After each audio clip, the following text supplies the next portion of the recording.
ಭೀಮಾ ನದಿ ಪ್ರವಾಹ ಅಕ್ಷರಶಃ ಯಾದಗಿರಿ ಜನ ತತ್ತರಿಸಿ ಹೋಗಿದ್ದಾರೆ. ಯಾದಗಿರಿ ನಗರಕ್ಕೆ ಎಂಟ್ರಿ ಕೊಟ್ಟಿದೆ ಭೀಮಾ ನದಿ. ಜಲಾವೃತಗೊಂಡ ನಗರದ ಜನ ಹೈರಾಣಾಗಿ ಹೋಗಿದ್ದಾರೆ. ವೀರಭದ್ರೇಶ್ವರ ಬಡಾವಣೆ ಇನ್ನಿತರ ಬಡಾವಣೆಗಳಲ್ಲಿ ನೂರಾರು ಸಮಸ್ಯೆ. ಮನೆಗಳೆಲ್ಲವೂ ಕೂಡ ನೀರಿನಲ್ಲಿ ಮುಳುಗಿ ಹೋಗಿದೆ. ಮನೆಯಲ್ಲಿ ಸಿಕ್ಕಾಕೊಂಡು ಜನ ಸಂಕಷ್ಟವನ್ನು ಅನುಭವಿಸಬೇಕಾದಂಥ ಪರಿಸ್ಥಿತಿ ಬಂದಿದೆ. ಪ್ರವಾಹದಲ್ಲಿ ಸಿಕ್ಕಾಕೊಂಡಿರುವ ಜನರನ್ನ ರಕ್ಷಣೆ ಮಾಡ್ತಾ ಇದ್ದಾರೆ SDRF ತಂಡದವರು.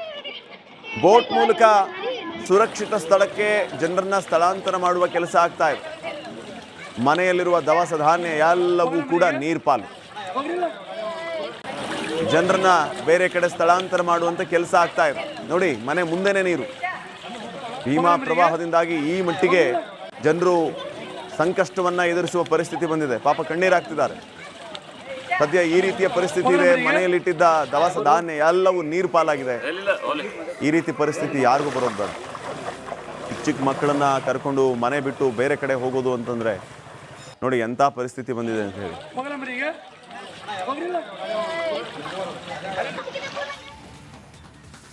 ಇನ್ನು ಭಾರಿ ಮಳೆಗೆ ಐತಿಹಾಸಿಕ ಕೋಟೆ ಕುಸಿದಿದೆ.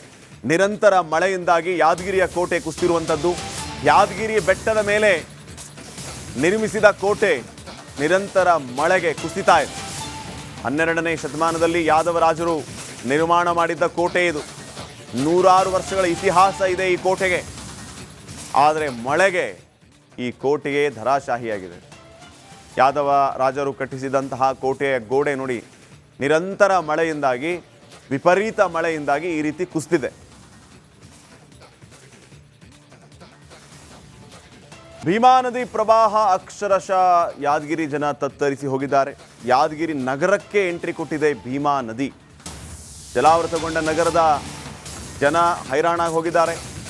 ವೀರಭದ್ರೇಶ್ವರ ಬಡಾವಣೆ ಇನ್ನಿತರ ಬಡಾವಣೆಗಳಲ್ಲಿ ನೂರಾರು ಸಮಸ್ಯೆ. ಮನೆಗಳೆಲ್ಲವೂ ಕೂಡ ನೀರಿನಲ್ಲಿ ಮುಳುಗಿ ಹೋಗಿದೆ. ಮನೆಯಲ್ಲಿ ಸಿಕ್ಕಾಕೊಂಡು ಜನ ಸಂಕಷ್ಟವನ್ನು ಅನುಭವಿಸಬೇಕಾದಂಥ ಪರಿಸ್ಥಿತಿ ಬಂದಿದೆ. ಪ್ರವಾಹದಲ್ಲಿ ಸಿಕ್ಕಾಕೊಂಡಿರುವ ಜನರನ್ನ ರಕ್ಷಣೆ ಮಾಡ್ತಾ ಇದ್ದಾರೆ SDRF ತಂಡದವರು. ಬೋಟ್ ಮೂಲಕ ಸುರಕ್ಷಿತ ಸ್ಥಳಕ್ಕೆ ಜನರನ್ನ ಸ್ಥಳಾಂತರ ಮಾಡುವ ಕೆಲಸ ಆಗ್ತಾ ಇದೆ. ಮನೆಯಲ್ಲಿರುವ ದವಸ ಧಾನ್ಯ ಎಲ್ಲವೂ ಕೂಡ ನೀರ್ಪಾಲು. ಜನರನ್ನ ಬೇರೆ ಕಡೆ ಸ್ಥಳಾಂತರ ಮಾಡುವಂತ ಕೆಲಸ ಆಗ್ತಾ ಇದೆ. ನೋಡಿ, ಮನೆ ಮುಂದೆನೇ ನೀರು. ಭೀಮಾ ಪ್ರವಾಹದಿಂದಾಗಿ ಈ ಮಟ್ಟಿಗೆ ಜನರು ಸಂಕಷ್ಟವನ್ನ ಎದುರಿಸುವ ಪರಿಸ್ಥಿತಿ ಬಂದಿದೆ. ಪಾಪ ಕಣ್ಣೀರಾಗ್ತಿದ್ದಾರೆ. ಸದ್ಯ ಈ ರೀತಿಯ ಪರಿಸ್ಥಿತಿ ಇದೆ. ಮನೆಯಲ್ಲಿಟ್ಟಿದ್ದ ದವಸ ಧಾನ್ಯ ಎಲ್ಲವೂ ನೀರು ಪಾಲಾಗಿದೆ. ಈ ರೀತಿ ಪರಿಸ್ಥಿತಿ ಯಾರಿಗೂ ಬರೋದು ಬೇಡ. ಚಿಕ್ಕ ಮಕ್ಕಳನ್ನ ಕರ್ಕೊಂಡು ಮನೆ ಬಿಟ್ಟು ಬೇರೆ ಕಡೆ ಹೋಗೋದು ಅಂತಂದ್ರೆ ನೋಡಿ ಎಂಥ ಪರಿಸ್ಥಿತಿ ಬಂದಿದೆ ಅಂತ ಹೇಳಿ.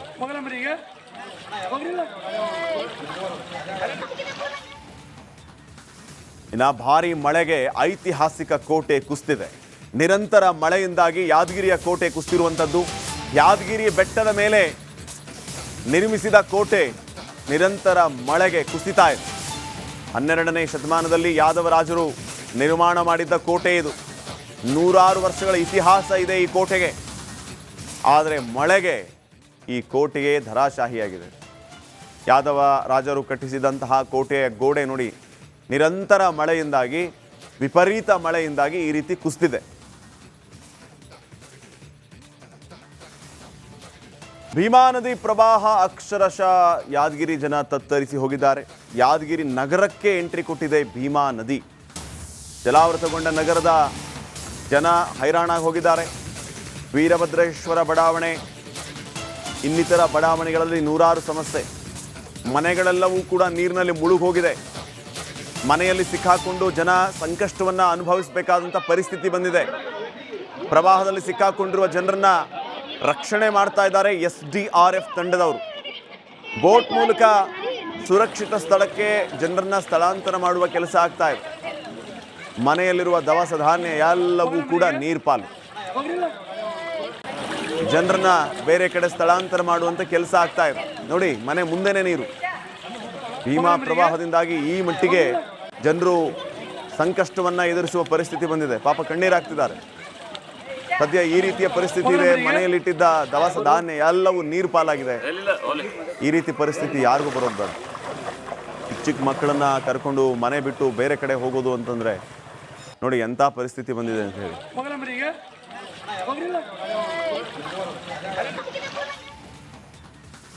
ಇನ್ನು ಭಾರಿ ಮಳೆಗೆ ಐತಿಹಾಸಿಕ ಕೋಟೆ ಕುಸಿದಿದೆ. ನಿರಂತರ ಮಳೆಯಿಂದಾಗಿ ಯಾದಗಿರಿಯ ಕೋಟೆ ಕುಸಿದಿರುವಂಥದ್ದು. ಯಾದಗಿರಿ ಬೆಟ್ಟದ ಮೇಲೆ ನಿರ್ಮಿಸಿದ ಕೋಟೆ ನಿರಂತರ ಮಳೆಗೆ ಕುಸಿತಾ ಇದೆ. 12ನೇ ಶತಮಾನದಲ್ಲಿ ಯಾದವರಾಜರು ನಿರ್ಮಾಣ ಮಾಡಿದ್ದ ಕೋಟೆ ಇದು. 100 ವರ್ಷಗಳ ಇತಿಹಾಸ ಇದೆ ಈ ಕೋಟೆಗೆ. ಆದರೆ ಮಳೆಗೆ ಈ ಕೋಟೆಗೆ ಧರಾಶಾಹಿಯಾಗಿದೆ. ಯಾದವ ರಾಜರು ಕಟ್ಟಿಸಿದಂತಹ ಕೋಟೆಯ ಗೋಡೆ ನೋಡಿ, ನಿರಂತರ ಮಳೆಯಿಂದಾಗಿ, ವಿಪರೀತ ಮಳೆಯಿಂದಾಗಿ ಈ ರೀತಿ ಕುಸಿದಿದೆ. ಭೀಮಾ ನದಿ ಪ್ರವಾಹ ಅಕ್ಷರಶಃ ಯಾದಗಿರಿ ಜನ ತತ್ತರಿಸಿ ಹೋಗಿದ್ದಾರೆ. ಯಾದಗಿರಿ ನಗರಕ್ಕೆ ಎಂಟ್ರಿ ಕೊಟ್ಟಿದೆ ಭೀಮಾ ನದಿ. ಜಲಾವೃತಗೊಂಡ ನಗರದ ಜನ ಹೈರಾಣಾಗಿ ಹೋಗಿದ್ದಾರೆ. ವೀರಭದ್ರೇಶ್ವರ ಬಡಾವಣೆ, ಇನ್ನಿತರ ಬಡಾವಣೆಗಳಲ್ಲಿ 100 ಸಮಸ್ಯೆ. ಮನೆಗಳೆಲ್ಲವೂ ಕೂಡ ನೀರಿನಲ್ಲಿ ಮುಳುಗಿ ಹೋಗಿದೆ. ಮನೆಯಲ್ಲಿ ಸಿಕ್ಕಾಕೊಂಡು ಜನ ಸಂಕಷ್ಟವನ್ನು ಅನುಭವಿಸಬೇಕಾದಂಥ ಪರಿಸ್ಥಿತಿ ಬಂದಿದೆ. ಪ್ರವಾಹದಲ್ಲಿ ಸಿಕ್ಕಾಕೊಂಡಿರುವ ಜನರನ್ನ ರಕ್ಷಣೆ ಮಾಡ್ತಾ ಇದ್ದಾರೆ SDRF ತಂಡದವರು. ಬೋಟ್ ಮೂಲಕ ಸುರಕ್ಷಿತ ಸ್ಥಳಕ್ಕೆ ಜನರನ್ನ ಸ್ಥಳಾಂತರ ಮಾಡುವ ಕೆಲಸ ಆಗ್ತಾ ಇದೆ. ಮನೆಯಲ್ಲಿರುವ ದವಸ ಧಾನ್ಯ ಎಲ್ಲವೂ ಕೂಡ ನೀರ್ಪಾಲು. ಜನರನ್ನ ಬೇರೆ ಕಡೆ ಸ್ಥಳಾಂತರ ಮಾಡುವಂಥ ಕೆಲಸ ಆಗ್ತಾ ಇದೆ. ನೋಡಿ, ಮನೆ ಮುಂದೆನೇ ನೀರು. ಭೀಮಾ ಪ್ರವಾಹದಿಂದಾಗಿ ಈ ಮಟ್ಟಿಗೆ ಜನರು ಸಂಕಷ್ಟವನ್ನು ಎದುರಿಸುವ ಪರಿಸ್ಥಿತಿ ಬಂದಿದೆ. ಪಾಪ ಕಣ್ಣೀರಾಗ್ತಿದ್ದಾರೆ. ಸದ್ಯ ಈ ರೀತಿಯ ಪರಿಸ್ಥಿತಿ ಇದೆ. ಮನೆಯಲ್ಲಿಟ್ಟಿದ್ದ ದವಸ ಧಾನ್ಯ ಎಲ್ಲವೂ ನೀರು ಪಾಲಾಗಿದೆ. ಈ ರೀತಿ ಪರಿಸ್ಥಿತಿ ಯಾರಿಗೂ ಬರೋದು ಬೇಡ. ಚಿಕ್ಕ ಮಕ್ಕಳನ್ನ ಕರ್ಕೊಂಡು ಮನೆ ಬಿಟ್ಟು ಬೇರೆ ಕಡೆ ಹೋಗೋದು ಅಂತಂದ್ರೆ ನೋಡಿ ಎಂಥ ಪರಿಸ್ಥಿತಿ ಬಂದಿದೆ ಅಂತ ಹೇಳಿ.